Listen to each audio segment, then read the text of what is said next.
Where Mercy Sleeps, a Heal Our World book by Suffering Well. Chapter 1, The Wound. It was the kind of quiet that only exists before something terrible happens. The mountains of Afghanistan sat like silent sentinels under a dusty, rose gold sky. Frank crouched behind a crumbling mud wall, the weight of his gear pressing down on his back, sweat pooling behind his knees, the metal of his rifle already burning hot in his hands, though dawn had just broken. He could hear his breath in the silence. That bothered him most. He had once told a friend back home that the desert sang. He meant it then. That friend, a girl with calloused fingers and a voice like spring water, had smiled and said he was strange. But now the desert was mute. Not even the wind whispered. His heart didn't race. It slowed, as if it knew. And then it came, the cracking pop of the first shot, distant but certain. Not the chaotic firing of wild anger, but the surgical, cold signature of a sniper, precision born of patience. Someone gasped, someone cursed, but Frank didn't move. His training told him to wait. His instincts screamed otherwise. Somewhere in the sand behind them, Private Karsten was crying out for his mother. He was only 19. Frank stood. He did not remember standing. His legs moved before he gave them permission. He ran toward the sound. There are moments in a man's life that lodge in the soul like shrapnel. This was one. He found Karsten with blood blooming fast and black in the dust. The boy's eyes were wild, his hands fluttering like trapped birds. Frank dropped to his knees, yanking out a bandage, pressing it hard to the wound. Karsten's breath was shallow. The medic's voice came in over comms. Stay down! Repeat! Stay down! It's a trap!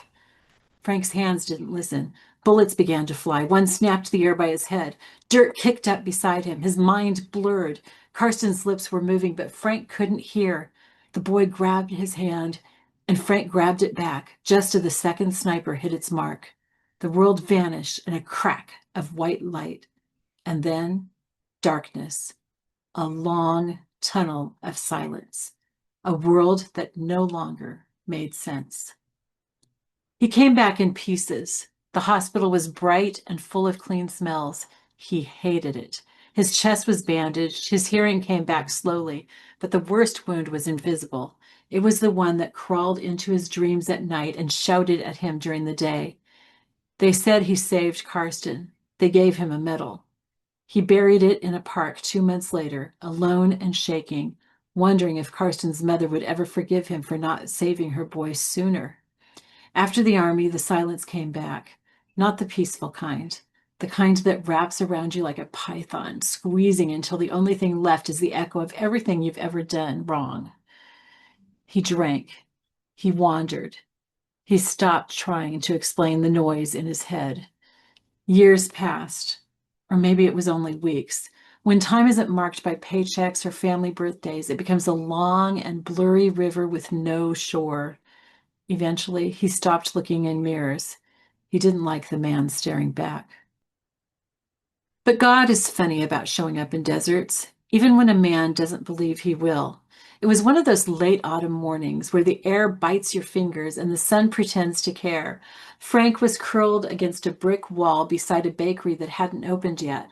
A worn sleeping bag under him, a gray blanket across his lap, and the corner of yesterday's granola bar in his hand. That's when he saw the man with the beard. Not a long beard, just white and short and neat, trimmed like someone who still thought things mattered. The man wasn't homeless. He didn't have that smell, that guardedness, but he didn't treat Frank like a project either. He crouched, met his eyes, smiled. Hey there, he said, easy as rain on a spring day. Frank blinked. You need anything? The man asked. Frank had a dozen responses, some cruel, some sarcastic, but none made it to his lips. Instead, he just stared. I'm Ken, the man added. Still, Frank said nothing. Ken didn't seem to mind. He reached into a canvas bag and pulled out a thermos. Coffee?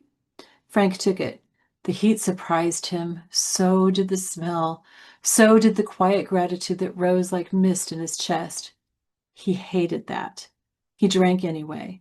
And when Ken left, Frank found a Bible tucked into the bag beside him.